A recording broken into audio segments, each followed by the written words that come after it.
Morning. Problem. That is the Miami-Dade County zoning code.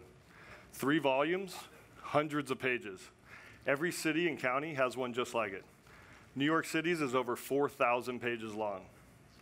Mixed around amongst the words on those pages are mathematical values and measurements that regulate the built environment of our cities around us. The impact of those values on a site-specific lot-by-lot basis varies based on a number of complex factors. As a result, the ability to understand and interpret site-specific real estate development potential as allowed by zoning has never before existed. This results in a choke point of inefficient permit approval processes, costly and lengthy city planning projects, and expensive feasibility studies for developers, and ultimately just a lack of transparency between government and citizens. Given today's data, analytics, and mapping technologies, the current state of zoning code management is just simply broken. At Gridics, our team, short for Grid Analytics, set out to fix it. We developed Zonar, the world's first site-specific, interactive, 3D zoning data and analysis platform. Our patent-pending, browser-based application allows users to simply select a parcel on a map and within a few clicks can determine site-specific development parameters, allowed uses, visualize 3D massings, and even customize build scenarios such as all residential, all office, hotel, or even mixed use. This results in a visually interactive application that saves everybody time and money and delivers transparency and fluidity to what has otherwise up until now been a broken system. So who are our customers? We sell Zonar to cities and counties, and ultimately our mission is to make Zonar the de facto 3D zoning code management platform for every city, everywhere. Once a city is integrated into our platform, private users such as developers, investors, commercial brokers can subscribe as well. On the municipal side, city planning and zoning departments are using the application as well as at their front counter to service citizens when they come in inquiring about what they can build on their property because they don't understand the written code. To tie it all off, cities are also adopting our new 3D public-facing zoning map product that integrates with our code text management CMS product called CodeHub. On the private side, private users are using Zonar to run real-time feasibility studies in minutes, a process that traditionally takes weeks and costs thousands of dollars. In fact, after announcing our contract with the city of Miami last year this time, a medium-sized Miami-based developer heard about us. They quietly went and subscribed for a license on our site. They began running feasibility studies of buildings they built years ago and compared them to feasibility studies they spent thousands of dollars on. The results were the numbers were spot on. They ultimately engaged us, told us they believed this was the future, and they made a $1 million investment in our business last fall. Our early sales and traction results have been strong. After closing the city of Miami about a little over a year ago, we started selling to other cities in July timeframe, and we have since sold 4 additional cities pictured here. There's a strong follower effect amongst municipalities, and so these 5 cities have already expanded our sales pipeline rapidly. It's also worth noting all 5 of these approved us as a sole source vendor, allowing us to avoid the lengthy RFP process. Zonar is also proving to be a beachhead from which we can expand our services. For example, City of Miami started off as just a $25,000 1-year pilot.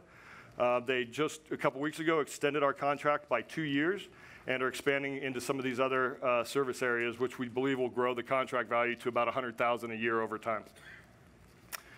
Market size is about 24,000 municipalities in the US and Canada, and about 1 million prospective private users, resulting in a total addressable market of about $4 billion. Competitively, there are a number of legacy and enterprise businesses around the edges of what we do, but there are no direct competitors solving for the same exact problem the way we are. Our leadership and founding team has a strong mix of business management, technology, urban planning, architecture, and zoning backgrounds.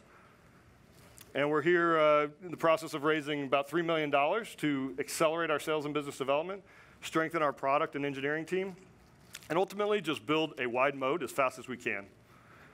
So in summary, we believe we're solving a pretty darn big problem. We have a very unique solution to solve it with, and given the lack of real direct competition and our early market traction and validation, we believe we're poised to capitalize on a very, very large opportunity. Thank you. 8 seconds. It sounds like you're primarily going after municipalities. What's the cost to acquire, to digitize the zoning code on average as you go and try to scale the business? So the implementation cost ranges from $5,000 to $15,000. We do charge an implementation and training fee, and so that depends on the city size.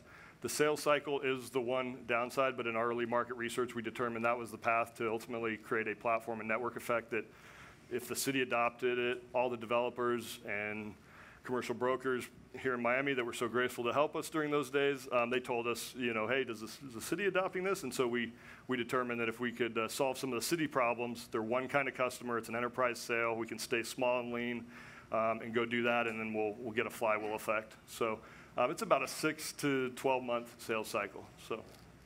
So I gather that feasibility studies are kind of the killer use case here, or at least that's where the early traction is. Are the folks adopting this still having an old style feasibility study done afterwards? So great question. So I'll use the investor that I mentioned. They had no choice but to go the expensive route, even if they were interested in a property, call the architect, call the attorney. And so with our product, it allows them to look at a bunch of different sites very, inexpensively before they then go, invest the money in the deep due diligence. So it's kind of gets them to that 90, 95 percentile level. So just curious, what needs to change so that this is the only thing someone needs to do a feasibility study? Oh, wow, that's world hunger, government.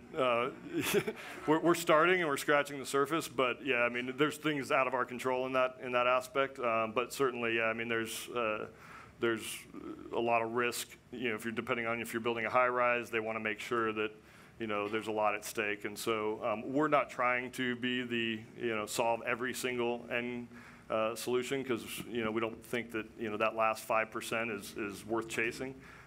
We're just trying to streamline and bridge private and public to create a more efficient system. What is your revenue model? So on the cities, it's a implementation and training fee, like I said, and a recurring monthly subscription that's user-based. So it depends on the number of users in the city. That allows us to charge more in big cities, less in lower cities. On the private side, it's a SaaS model, monthly subscription. Give us a sense on this private side. Yeah, so private side right now, we're charging $250 a month per user. That price is actually going up soon because we're getting ready to open up New York City and all 5 boroughs. And so that was kind of our entry-level pricing. So, but that'll go up. Does that mean you're about to sign the City of New York zoning? No, so City of New York we're actually doing ourselves because we determined that that's a big enough opportunity that we're going to open it up. We have met with the City of New York twice in person, and so it's just they take a while. But yeah, so that price is going to range from $250 to $650 a month in a month or so. How long does it take to onboard an average geography, and then what are the maintenance costs involved on an annual basis?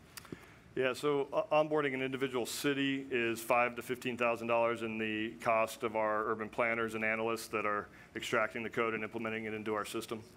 And then on a maintenance standpoint, I don't have an exact number because we're just getting started, and so it's all over the place. But I mean, it's minuscule. I mean, if the city wants us to update the code, which we've built the back end so they can do it, but typically since this has changed, they're asking us to do it right out the gate. And so, we check once a month for code changes. And if there's changes in there, we update it quickly. Great.